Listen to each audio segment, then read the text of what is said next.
আপনি চিন্তা করেন আজকে শুধু বাংলাদেশের মার্কেট না, সারা দুনিয়ায় যত নন রেসিডেন্ট বাংলাদেশি আছে সেখান থেকে কিন্তু আমার রেভিনিউ আসবে। এবং একই সাথে পুঁথি বাংলাদেশ থেকে আসবে, কোনো ইন্ডিয়ান বাঙালি বানায় নাই, এমনকি কোনো আমেরিকান বাঙালিও বানায় নাই, বাংলাদেশি বাঙালি বানিয়েছে, সম্রাট বানিয়েছে, ভূমিকা বানিয়েছে, প্রাপ্ত বানিয়েছে।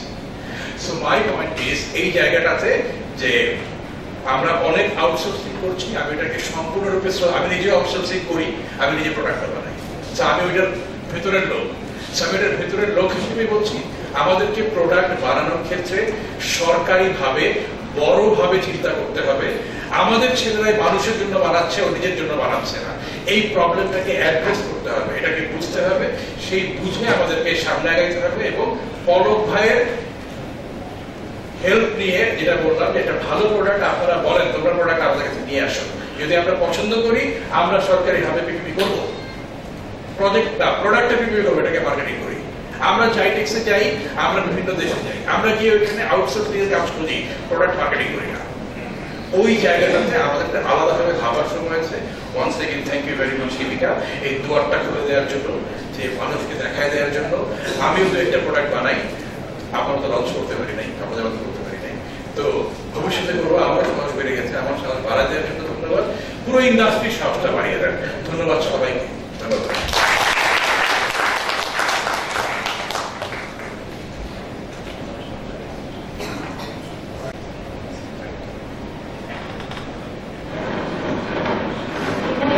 মিডিয়ার ভাইরা আছেন, তো বেসিক্যালি ডেমনস্ট্রেশনটা আপনারা দেখতে চাচ্ছেন ওসিআরটা কিভাবে কাজ করে সেটা।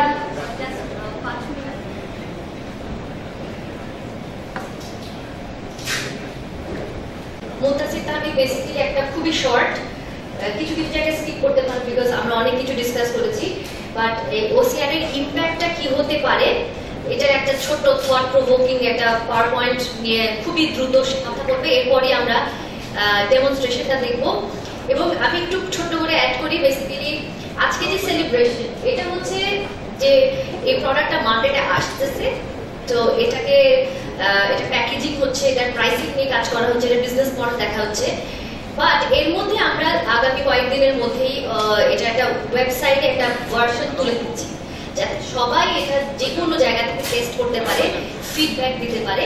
এবং অল্প মাত্রায় যে ওসিআর গুলো করতে হয়, যেমন একটা প্যারাগ্রাফ বা একটা পাতা বা 4টা পাতা, এটার জন্য কাউকে কোনো পে করতে হবে না, এটা ওই ওয়েবসাইট থেকেই সে ওসিআর করে তার মতো করে কাজ করতে পারে। বাট বাল্কে যখন ওসিআর করতে হবে সেক্ষেত্রে যাতে এটা একটা সফটওয়্যার আকারে লাইসেন্স ফিস দিয়ে এটা নিতে হয়, সেটা নিয়ে আমরা এখন কাজ করছি। সেটারও দিকক্ষণ আমরা এই প্রোগ্রামের শেষের দিকে আমরা মোটামুটি বলে দিব। এখন মুনতাসির যদি এই জায়গাটা এসে বলো তাহলে সবাই, ইনফ্যাক্ট পলক ভাই, রাসেল ভাই সবাই তোমাকেও দেখতে পাবে, সবাই শুনতে পাবে। আসসালামু আলাইকুম শ্রোতা যারা আছেন আমার সামনে, আজকের এই প্রেজেন্টেশনটার মাধ্যমে আমরা বুঝতে চেষ্টা করব বাংলা ওসিআর কি, সেটা কিভাবে কাজ করে, তার ফাংশনাল বেনিফিটস গুলো কি, এবং সেটা আমাদের লাইফে কিভাবে ইম্প্যাক্ট করবে। তো আমরা চলে যাই, আমরা 7 বছর দাঁড়িয়ে আছি রূপকল্প 2021 যে মাইলস্টোন অর্জন করার লক্ষ্যে আমরা এগিয়ে চলেছি তা থেকে। ঠিক ওই পথ পরিক্রমায় আমরা যদি ক্ষণিকের একটা বিরতি নেই এবং আপনাদের উদ্দেশ্যে একটি প্রশ্ন ছুড়ে দিই। বাংলাদেশের যত লাইব্রেরি আছে, পাবলিক প্রাইভেট, সবগুলো লাইব্রেরিকে যদি আমরা ডিজিটাইজ করতে চাই সেক্ষেত্রে আমাদের কি করতে হবে, কিংবা সেক্ষেত্রে আমাদের কত সময় লাগবে? যদি সেই প্রশ্নের উত্তরে আমরা একসাথে দিতে চাই, চলুন আমরা সমাধানের চেষ্টা করি একসাথে। প্রথমে দেখে নেওয়া যায় বাংলাদেশের লাইব্রেরি আছে কয়টি। 972টি প্রাইভেট লাইব্রেরি এবং 68টি গভর্নমেন্ট লাইব্রেরি। এবং সবকটা লাইব্রেরিতে বইয়ের উপাত্ত যদি আমরা নেই তাহলে দেখবো প্রায় 42 লাখের মতো ডকুমেন্টস, বুকস, নথিপত্র, দলিল, দস্তাবেজ ওখানে রয়েছে। এবং আমরা যদি ডিজিটাইজেশন প্রসেসের কথা চিন্তা করি, প্রতিটা বইকে ম্যানুয়াল টাইপিং এর মাধ্যমে ডিজিটাইজ করতে সময় লাগবে 5 দিন। এবং এই 42 লাখ বইকে ডিজিটাইজ করার জন্য সময় লাগবে 57,000 বছর। এই 57,000 বছরে চাইনিজ এম্পায়ার হয়তোবা তৈরি করে ফেলতো 285টি গ্রেট ওয়াল, কিংবা মিশরিয়ানরা, ইজিপশিয়ানসরা বানিয়ে ফেলতো বিশ্বজুড়ে 3000 পিরামিড। আমি এই পদ্ধতি দিলাম শুধুমাত্র বাংলাদেশের লাইব্রেরিগুলো ডিজিটাইজ করার ক্ষেত্রে। আমরা যদি আরেকটু ব্রডেন করি আমাদের ভিশন, আমাদের মিনিস্ট্রিগুলো রয়েছে, আমাদের প্রাইভেট সেক্টর রয়েছে, আমাদের থানা তৃণমূল থেকে শুরু করে শীর্ষ পর্যায় পর্যন্ত যত অ্যাডমিনিস্ট্রেশন ডোমেইনস অর্গানস রয়েছে সবগুলোতে অযুত কি নিযুত লক্ষ লক্ষ ডকুমেন্টস বুকস দলিল দস্তাবেজ রয়েছে। সবকটাকে যদি আমরা ডিজিটাইজ করতে যাই সে তো এক মহাসাগরে পড়ে যাব আমরা। সেই প্রবলেমকে সামনে নিয়ে টিম জিন শুরু করেছিল ওসিআর এর পথ চলায়। এবং প্রবলেমকে যদি আমরা আরেকটু অ্যানালাইজ করি, কারেন্ট সিস্টেমে যে দুটি প্রধান প্রক্রিয়া, একটি হলো স্ক্যানিং আর একটি হলো টাইপিং, এবং এই দুটি প্রক্রিয়ায় অনেক বেশি রিসোর্স আমাদের থেকে নিয়ে নেয়, অনেক বেশি টাইম আমাদের থেকে দাবি করে। সো কারেন্ট প্রসেসের প্রবলেমগুলোকে যদি আমরা অ্যাড্রেস করি, প্রথমত স্ক্যানিং এর ক্ষেত্রে সমস্যা হলো আমি একটা বইয়ের পেজকে স্ক্যান করলে সে আমার হার্ড ডিস্ক কিংবা ডেটাবেস কিংবা যে কোনো ডিভাইসের বিশাল একটা অংশ সে নিয়ে নেয়, হয়তো 3 থেকে 5 মেগাবাইট। কিংবা আমি যদি ম্যানুয়াল টাইপিং করি, একজন টাইপিস্টের অনেক বেশি সময় লাগবে পুরো আমার যত নথিপত্র আছে সবগুলোকে ডিজিটাইজ করার জন্য। এই কারেন্ট সিস্টেমের প্রবলেমকে অ্যাড্রেস যদি আমরা করতে চাই, সেই প্রবলেমের অ্যাড্রেসটা কিভাবে আমরা করব, সেই অ্যান্সার দিতেই টিম জিন ইন্ট্রোডিউস করছে আপনাদের সামনে বাংলা ওসিআর, পৃথিবীর প্রথম কমপ্লিট বাংলা ওসিআর যেখানে শতাধিক ফন্ট, বাংলা ফন্ট কম্প্যাটিবিলিটি আছে। সো তার মানে শতাধিক বাংলা ফন্টের দলিল কিংবা দস্তাবেজকে যদি আপনি এই সফটওয়্যারের মাধ্যমে রান করেন, তাহলে সে আপনার কনভার্সন 100% 95% অ্যাকুরেসির মাধ্যমে সে কনভার্ট করতে পারবে। সো পুরো প্রসেসটুকু যদি আমরা আরেকবার খোলাসা করে বলতে চাই, প্রথম কথা হচ্ছে আপনারা প্রজেক্টরের মধ্যে যদি দেখেন, স্লাইডের বাম পাশে একটি স্ক্যান্ড ইমেজ রয়েছে কোন একটি বাংলা কবিতার। সো ওসিআর সফটওয়্যারের মাধ্যমে আপনি যদি এই ইমেজকে রান করেন, ডান পাশে একটি ডক ফাইলের মতো ফলাফল কিংবা আউটপুট আপনি আপনার কম্পিউটারে পাবেন। এতে কি লাভ হচ্ছে, বাম পাশের যে স্ক্যান ভার্সন, এতে আপনি কোনো ওয়ার্ড, কোনো কিওয়ার্ড সার্চ করতে পারবেন না, আপনার ইচ্ছা অনুযায়ী কোনো কিছু এডিট করতে পারবেন না কিংবা রিপ্রোডিউস করতে পারবেন না। কিন্তু ওসিআর দিয়ে সেই একই বইকে আপনি স্ক্যান করলেন, রান করলেন, এবং যে আউটপুট পেলেন তাতে আপনার reproducible, editable and finally searchable for any keywords that you want. So এই বেসিক ডেফিনিশনের পর আমরা যদি আরো সামনে আগাই, তাহলে দেখতে পাবো এই ওসিআর এর 3টি প্রধান ভিত্তি। কারেন্টলি আমরা প্রতি 4 সেকেন্ডে একটি করে পেজ ওসিআর এর মাধ্যমে স্ক্যান করতে পারছি, যেটা অদূর ভবিষ্যতে আমরা প্রতি সেকেন্ডে 10 পেজের এবং আরো কিছুদিনের মধ্যে আরো বেশি স্পিডে কনভার্সন রেট আমরা অ্যাচিভ করতে পারবো। এবং এই কনভার্সন শুধুমাত্র প্রিভিয়াস ওসিআর গুলোর মতো 90% কিংবা তার কম না, এখন 95% কিংবা তারও বেশি অ্যাকুরেসি রেটে আমরা কনভার্ট করতে পারছি। সো এই বাংলা ওসিআর এর যদি আমরা আরেকটু আগাই, প্রথমতম সুবিধা, অ্যাজ আমরা অলরেডি বলেছি, কোন একটা নিউজ পেপার কিংবা কোন একটা বইকে 7 দিন কিংবা 5 দিনের যখন আমাদের সময় লাগছে, এই বাংলা ওসিআর এর মাধ্যমে আমরা 1 দিনের মাথায় কনভার্সনটা কমপ্লিট করে ফেলতে পারছি। সো আরেকটু যদি আমরা সামনে আগাই এই প্রেজেন্টেশনের, আমরা দেখতে পাচ্ছি এই ওসিআর এর ফাংশনাল 6টি বেনিফিট।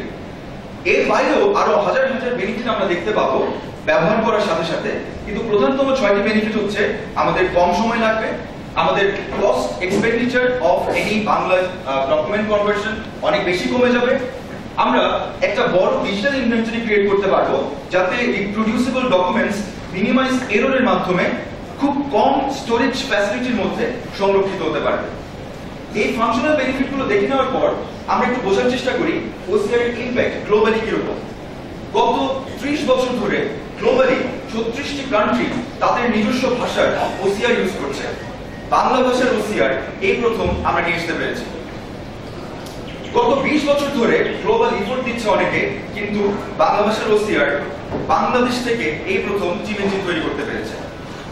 সেকেন্ড যদি আমরা দেখতে চাই benefit or impact, online presence. Globally Bangla ভাষাভাষী পপুলেশনের দিক থেকে আমরা 7ম স্থান দখল করে আছি। তার থেকেও বড় কথা, অনলাইনে বাংলাভাষী মানুষের বাংলা কন্টেন্টের চাহিদা যথেষ্ট বেশি।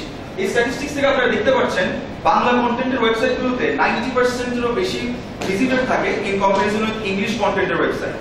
তার মানে বাংলা ভাষাভাষী মানুষও বেশি, তাদের বাংলা ভাষার কন্টেন্ট পড়ার আগ্রহও বেশি। কিন্তু বাংলা ভাষার কন্টেন্ট ভলিউম পুরো অনলাইন ইউনিভার্সে যদি আমরা যাচাই করি, তাহলে দেখবো বাংলাদেশ ওটাতে 41তম স্থানে আছে। তার মানে ভাষাভাষীর মানুষ বেশি, চাহিদাও বেশি, তা থাকার পর এত পিছনে কারণ গুগল কারেন্ট সিনারিওতে আপনার স্ক্যান ডকুমেন্টকে সার্চ ইঞ্জিনের মধ্যে আনতে পারে না। যেহেতু আনতে পারে না, ওসিআর না থাকার কারণে আমরা সেই বাংলা ডকুমেন্টকে অনলাইনে আপলোডও করি না। এবং সেইভাবে অনলাইন বাংলা কন্টেন্টের ভলিউমও কমে গেছে অনেকখানি। ওসিআর পোটেনশিয়ালি এই প্রবলেমকেও অ্যাড্রেস করতে পারবে। আমরা যদি আরেকটু সামনে আগাই, ডিজিটাল বাংলাদেশের যে স্বপ্ন নিয়ে আমরা এগিয়েছি তার 6টি প্রধান স্তম্ভ ছিল পাবলিক ডেটা অথবা access to information, E governance ensure করা তৃণমূল থেকে শীর্ষ স্তর পর্যন্ত, পেপারলেস অফিস এনশিওর করা যাতে ইকো সিস্টেম ইকো কনসার্ন একটি গভর্নমেন্ট আমরা তৈরি করতে পারি, big data analytics or artificial intelligence যেন আমরা এনশিওর করতে পারি, এবং ফাইনালি ই এডুকেশন এবং ডিজিটালাইজ লাইব্রেরি অর আর্কাইভিং যেন আমরা কনফার্ম করতে পারি। ই গভর্নেন্সের এই বেসিক 6টা পিলারের প্রত্যেকটাতেই ওসিআর অনবদ্য একটি এবং অনস্বীকার্য একটি ভূমিকা রাখতে পারে। কিভাবে রাখতে পারে তার একটি ডেমনস্ট্রেশন আমরা এখানে দেখে নিতে পারি। যদি আমি লাইব্রেরি ডিজিটাইজেশনের কথা চিন্তা করি, সবগুলো লাইব্রেরির সংখ্যা বাদ দিলেও আমাদের প্রায় 3200 বেঙ্গলি অথর আছে, আমাদের 170টির মতো পাবলিশিং হাউস আছে এবং 3670টির মতো আর্কাইভ আছে যেখানে বাংলা পুস্তিকা সংরক্ষণ করা হয় পুরো বাংলাদেশ জুড়ে। এই সব ইকোসিস্টেম পার্টনারই বাংলা ওসিআর মাধ্যমে তার বেনিফিটটুকু পাবে। যদি আমরা এডুকেশন সেক্টরের ক্ষেত্রে দেখি, প্রায় 3 কোটির মতো স্টুডেন্ট যারা দেশে স্কুল থেকে শুরু করে ইউনিভার্সিটি লেভেল পর্যন্ত পড়াশোনা করছে এবং তাদের যে টিচার প্যানেল আছে 6 লাখের মতো টিচার প্যানেল, এবং এই টিচার্স এবং স্টুডেন্টস যে স্কুলগুলোতে অথবা কলেজগুলোতে অথবা এডুকেশন ইনস্টিটিউটগুলোতে পড়াশোনা করছে তাদের যে লাইব্রেরি অথবা পুস্তক ভান্ডার রয়েছে, সেই পুস্তক ভান্ডারেও বাংলা ওসিআর একটি গুরুত্বপূর্ণ ভূমিকা রাখবে পড়াশোনাকে ডিজিটাইজ করার জন্য, এডুকেশনকে ই কন্টেন্টে রূপান্তর করার জন্য। সো ডিজিটাইজেশনের প্রসেসটুকু এইভাবে করার মাধ্যমে বাংলা ওসিআর পুরো দেশকে ওই ডিজিটাল বাংলাদেশের স্বপ্নের দিকে আরো এগিয়ে নিয়ে যাবে। আমরা এই মুহূর্তে শ্রদ্ধা করে স্মরণ করতে চাই এখন পর্যন্ত বাংলা ওসিআর নিয়ে যারা যারা কাজ করেছেন, এবং আপনারা যদি লিস্টের দিকে তাকান দেখতে পাবেন শুধুমাত্র বাংলাদেশ নয়, বাংলাদেশের শাহজালাল ইউনিভার্সিটি, ইউআইইউ এরকম ইউনিভার্সিটি যেমন আছে, গ্লোবালি রিনাউন্ড বিভিন্ন research institute, for example Indian statistical ইনস্টিটিউটও ওসিআর এর পেছনে কাজ করেছেন। তাদের কাজ, তাদের এফোর্ট আমাদের দিয়েছে অনুপ্রেরণা, সো আমরা তাদেরকে স্মরণ করছি। আমরা যদি দেখতে চাই বুঝতে চাই আমাদের নেক্সট প্ল্যান, এই মুহূর্তে আমরা স্ক্যান ইমেজ নিয়ে কাজ করছি, অচিরেই আমরা হ্যান্ড রাইটিং রিকগনিশন আমাদের সফটওয়্যারের মাধ্যমে করতে পারবো। তাছাড়া যারা অন্ধ তাদের জন্য text to speech or speech to text এই দুটি গুরুত্বপূর্ণ কম্পোনেন্ট ওসিআর এর অবশ্যই ইন্টিগ্রেটেড হবে। এবং ফাইনালি আর্টিফিশিয়াল ইন্টেলিজেন্সের যে গ্লোবাল নিউ ডিমেনশনস অ্যাড হচ্ছে ওসিআর তার পাথেও হয়ে থাকে। এই বলে আজকের প্রেজেন্টেশন এখানেই শেষ করছি। ধন্যবাদ।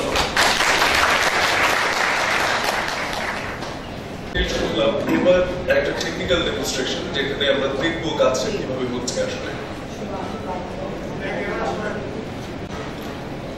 ইন্ডাস্ট্রিতে যখন মানে যে কোনো ইন্ডাস্ট্রিতে যখন শুরু হয় সেটা নিয়ম কানুন থাকে না, যারা শুরু করেন তারা যেমন নিয়ম না থাকার বেনিফিট পান, আবার ঠিক একইভাবে এই নিয়মগুলি তাদেরকে তৈরি করে নিতে হয়, সেই ঝামেলাগুলি পোহাতে হয়। আমি অনুষ্ঠানের এই পর্যায়ে আমন্ত্রণ জানাবো আমাদের পুরো ইন্ট্রোডাকশনটা এইভাবে দিই যে আমাদের আইটি প্রোডাক্টের পথ চলা শুরু করেছিলেন আসলে মোস্তফা জব্বার এই দেশে। আইটি প্রোডাক্ট বানানো, সেটার কমার্শিয়ালাইজেশন বা মনিটাইজেশন এবং শেষ পর্যন্ত ধরে থাকা। উনি ওনার বক্তব্যে অনেক জায়গাতে বলেন যে এই বিজয়কে বানানো এবং সেটা মার্কেটে নিয়ে আসার জন্য একটা পর্যায়ে ওনার জমিজাতি বন্ধক দিতে হয়েছিল, উনি ব্যাংক ডিফল্টার হয়েছিলেন, কিন্তু তারপরে উনি সেই পথ চলা ছাড়েননি। আর জব্বার ভাইয়ের ক্ষেত্রে সবচেয়ে বড় ব্যাপার যেটা, সেটা হচ্ছে যে যখন নিয়ম কানুন কিছুই ছিল না, মানে প্রথমবার যখন উনি এই বিজয় সফটওয়্যারটিকে পেটেন্ট করাতে চেয়েছেন, সে সময় পেটেন্টে সফটওয়্যার পেটেন্ট করানোর অপশন ছিল না। যখন কপিরাইট অফিসে গিয়েছেন তখন সেই কপিরাইট অফিসে এই ধরনের কপিরাইটের কোনো অপশন ছিল না। সুতরাং আইন না থাকার বেনিফিট যেরকম পেয়েছেন, ততখানি ঝামেলা পার করে আইনগুলি তৈরি করাতে অ্যাক্টিভ কন্ট্রিবিউশন তার ছিল। এই পর্যায়ে জব্বার ভাইকে আমন্ত্রণ জানাচ্ছি আমাদের বিষয়ে কিছু বলার জন্য। সুফি, আমি কি খুশি হতাম যদি মুহিত ভাই থাকতেন। বাংলাদেশের সরকারে যারা আমার প্রিয় মানুষ তার মধ্যে একটি লোকের নাম উচ্চারণ করলে তার কথা আমাকে উচ্চারণ করতে হবে, তবে আমার আরেকজন প্রিয় মানুষ এখানে আছেন, তিনি হচ্ছে খুব সম্প্রতি সরকারে এসেছেন। সরকারে আসার আগে থেকেই আমার খুব প্রিয় মানুষ ছিলেন, ব্যক্তিগতভাবে অত্যন্ত ঘনিষ্ঠ আমরা, এবং এখন আইসিটি ডিভিশনের দায়িত্বে আছেন। মঞ্চে আমার আরো ছোট ভাই রাসেল এবং নুরুল কবির আছে। সুফি আসলে একেবারে আমার পরিবারের মতন মানুষ। এবং আপনাদেরকে বলে রাখি যে এই অনুষ্ঠানে আসার আগে আমার একটি বড় রকমের পাওনা হয়েছে। পাওনাটা হচ্ছে যেদিন আমাকে এই অনুষ্ঠানে আমন্ত্রণ জানানোর জন্য হিমিকা আমার অফিসে যায়, এর আগে আমি হিমিকাকে ফেসবুকে চিনতাম, আর চিনতাম রঘুনন্দন সাহেবের বদৌলতে। তিনি অলমোস্ট প্রতিদিন একটি করে মেইল পাঠাতেন অথবা একটি করে অ্যাটাচমেন্ট দিতেন আমার ফেসবুক অ্যাকাউন্টে, বাংলা ওসিআর হচ্ছে। তো হিমিকা সেদিন গিয়ে কথাবার্তা যা বললো সেটা তো ঠিকই আছে, অনুষ্ঠানে আসতে হবে ঠিক আছে, কিন্তু শেষ পর্যন্ত দেখলাম যে আমার আর একটা মেয়ে পেয়ে গেলাম। এটি এই বয়সে খুব সৌভাগ্যের বিষয়। এরকম একটি মেয়ে পাওয়া আপনারা দেখতেই পাচ্ছেন যে একটি মেয়ে পেয়ে গেলাম। আর একটি পাওয়া হচ্ছে আজকে যখন আসলাম তখন আমি 2-1 মিনিট দেরিতে এসেছি, এবং প্রান্ত আমার সামনে দাঁড়িয়ে থেকে যখন বললো যে আপনি আমার আইডল, আমার নিজের কাছে একটু ভিন্ন রকম মনে হয়েছে। আমি সারা জীবন গালি খেতে অভ্যস্ত, এরকম প্রশ্ন পেতে অভ্যস্ত না। তারপরে ও যখন 5-6 সালাম করলো তখন আমার কাছে মনে হলো ঘটনা উল্টাপাল্টা হয়ে গেছে, আমার মাথা ঠিক মতো কাজ করছে না।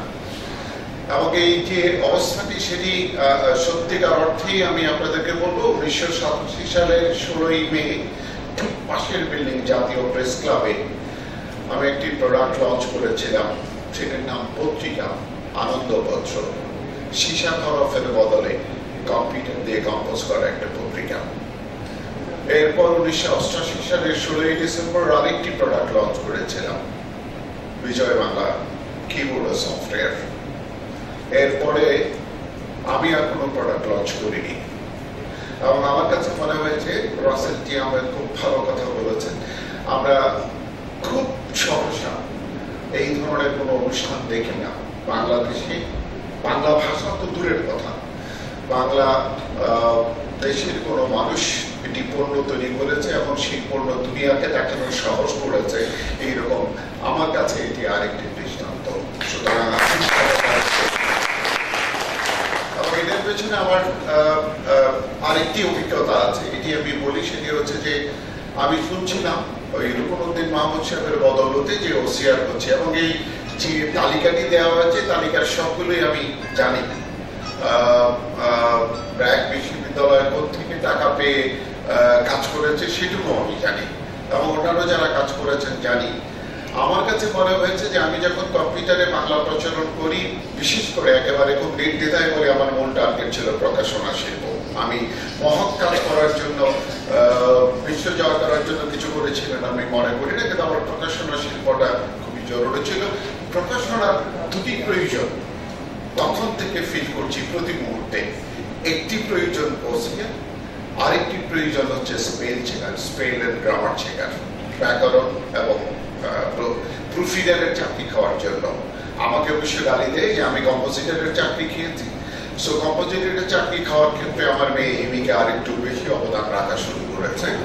এরপরে আরেকটি কাজ বাকি আছে, সেই কাজটি হচ্ছে প্রুফরিডারের চাকরি খাওয়া। সো এই কাজটি যদি করা হয় তাহলে বাংলা ভাষা পৃথিবীর 4র্থ মাতৃভাষা। আমরা জনসংখ্যার দিক থেকে হয়তো 7ম পর্যায়ে গিয়ে দাঁড়াই, তার মধ্যেও আমার বিষয় আছে। এখন হিন্দিকে উর্দুর সাথে যোগ করে যদি আমাদের উপরে তোলা হয় তাহলে তো তোলা যাবে, কিন্তু আমরা সত্যিকার অর্থেই এটি প্রায় 35 কোটি জনগোষ্ঠীর মানুষ, এবং বাংলা ভাষা শুধুমাত্র বাংলা লিপি ব্যবহার করে না। পৃথিবীর আরো অনেকগুলো ভাষার মধ্যে অসমিয়া এবং পূর্ব ভারতের অনেকগুলো ভাষা আছে যারা বাংলা লিপি ব্যবহার করে। আমরা অনেক সময় কনফিউজ করে ফেলি, বাংলা ভাষার সাথে লিপিকে তালগোল পাকিয়ে ফেলি। ওরা যে কাজটা করেছে সেটি লিপি সংক্রান্ত কাজ, ভাষা সংক্রান্ত কাজ কিন্তু এটি নয়। তো লিপি সংক্রান্ত কাজ করার মানে হচ্ছে এটি আসলে বাংলা, অসমিয়া এবং পূর্ব ভারতের যে ভাষাগুলো বাংলা লিপি ব্যবহার করে তাদের সকলের জন্য এই কাজটি করা হয়েছে। এটি বাংলা ওসিআর না, আসলে আসলে আমাদের এই পূর্ব ভারতীয় যে অঞ্চলটি তার একটি অপটিক্যাল ক্যারেক্টার। অর্থাৎ সেই অর্থে আমি সত্যিকার অর্থে অভিভূত যে বাংলাদেশে এই ধরনের একটি কাজ হয়েছে। অনেকগুলো প্রচেষ্টার পর একটি সফল প্রচেষ্টার মধ্যে আমরা দাঁড়িয়ে আছি। আমি ওসিআর এবং অন্যান্য বিষয়গুলো নিয়ে কথা বলব না, বিকজ এর প্রেজেন্টেশন দেখেছেন, কথাবার্তা বলেছেন। আমার কিছু কথা রাসেল বলে ফেলেছেন, কিছু কথা আমাদের পলক বলে ফেলেছেন। আমি কতগুলো জায়গায় দৃষ্টি আকর্ষণ করতে চাই এবং আমার কাছে মনে হতে পারে এগুলো কিছু প্রিয় অপ্রিয় কথাবার্তা হবে। প্রথমে আমরা যে জায়গাটা দেখতে চাই সেটি হচ্ছে যে 12ই ডিসেম্বর 2008 প্রধানমন্ত্রী আজকে যিনি শেখ হাসিনা, তিনি ডিজিটাল বাংলাদেশের স্বপ্নের কথা বলেছিলেন 2021 সালে পূরণ করবেন। এগুলো অতীত। 5.5 বছর পরে আমাদের দেখা দরকার আছে আমরা কতটুকু পথ চলেছে, এবং বাস্তবতা সেটি হচ্ছে আমাদের অনেক স্বপ্ন পূরণ হয়নি, এবং সেই স্বপ্নগুলোর দু একটার কথা আমরা বলি। 5.5 বছর পরে আমরা দেখতে পাইতে পারতাম যে আমাদের সচিবালয় ডিজিটাল হয়েছে। মোহিত ভাই যদি থাকতো তাহলে মোহিত ভাই আমার সাথে সাক্ষ্য দিতেন, তিনি কমপক্ষে 10টি মিটিং করে ডিজিটাল ভূমি ব্যবস্থা প্রচলন করার চেষ্টা করেছিলেন, ব্যর্থ হয়েছেন, পারেননি। পুলিশ ডিজিটাল হওয়ার চেষ্টা করার পরে একসময় অনলাইন জিডি পর্যন্ত গিয়েছিল, এখন উল্টা দিকে যাচ্ছে। আমাদের দেশের ট্রাফিক ব্যবস্থা পৃথিবীর বোধহয় একটি অনন্য দৃষ্টান্ত। বাতি জ্বলে কিন্তু বাতির সাথে গাড়ি চলে না। ঠিক তেমনি ভাবে আমরা যদি সরকারের রূপান্তরগুলোর ক্ষেত্রে দেখি, তাহলে ডিজিটাল বাংলাদেশের যে কাজগুলো হওয়ার ছিল, আমি আসলে পলক সাহেবের দৃষ্টি আকর্ষণ করার জন্য বলি, আমি বিস্তারিত বলবো না, বাট এইটুকু বলবো যে পথে চলা উচিত ছিল, যে গতিতে চলা উচিত ছিল, সেটি হচ্ছে না। বরং এমন কিছু হচ্ছে যে কাজগুলো হওয়া উচিত না। আমি আকলমানকে ইশারায় কাফি। আমি আশা করি পলক সাহেব আমার কথাগুলো বুঝবেন। আমি বিশেষ করে ইন্ডাস্ট্রির সাথে সম্পর্কযুক্ত বিষয়গুলোর প্রতি দৃষ্টি আকর্ষণ করতে চাই, যার কিছুটা রাসেল কভার করেছে। এই জায়গাটাতে আমাদের দেশে 97 সালের শেষ দিকে বেসিসের জন্ম হয়েছে। বাংলাদেশে 64 সালে কম্পিউটার এসছে। 97 সালকে যদি আমরা সফটওয়্যারের সূচনা লগ্ন হিসেবে দেখি, তাহলে 17 বছরে আমাদের এখনকার যে অবস্থান, সেই অবস্থান সন্তোষজনক কি? আমি জানি না রাসেলের কাছে সন্তোষজনক মনে হয় কিনা। ওর কথাই কিন্তু হতাশা এসছে। মানে কি? মানে আসলে আমরা বিদেশের কামলাগিরি করার জন্য যে পরিমাণ পরিশ্রম করছি, নিজের দেশের সফটওয়্যার তৈরি করার জন্য সেই প্রচেষ্টা গ্রহণ করছি না। বাংলাদেশে যদি সেই কাজটি হতো, 17 বছরে 17টি প্রোডাক্ট অন্তত তৈরি হতো। কিন্তু নাম করে বলেন তো বাংলাদেশে কয়টি সফটওয়্যারের নাম আপনি বলতে পারবেন? একই সাথে আমি এই কথাটি বলতে চাই, সেটি হচ্ছে আমরা বাংলাদেশের 100 মিলিয়ন এক্সপোর্টের কথা বলি, আমরা কি পরিমাণ সফটওয়্যার ইম্পোর্ট করি, কি পরিমাণ সার্ভিসের জন্য পয়সা খরচ করি। শুধুমাত্র ব্যাংকিং সফটওয়্যারের হিসাবটা যদি একবার নেন, তাহলে টের পাবেন যে আমরা কি পরিমাণ টাকা মানুষকে দিয়ে দেই। আমি দুবাই, আমেরিকা, লন্ডন ঘুরে বেড়াই এক্সপোর্ট করার জন্য। বাংলাদেশের ভেতরের বাজারের দিকে কি কখনো আমি তাকিয়ে দেখেছি? এই হিমিকাদের আগে কেউ কি চিন্তা করে দেখেছে বাংলা বাজারের লোকটা, যে লোকটি রবীন্দ্র রচনাবলী প্রকাশ করা দরকার, সেটিকে কম্পোজ করার জন্য 2 বছর সময় না নিয়ে এটা 7 দিনের ভিতরে কমপ্লিট করা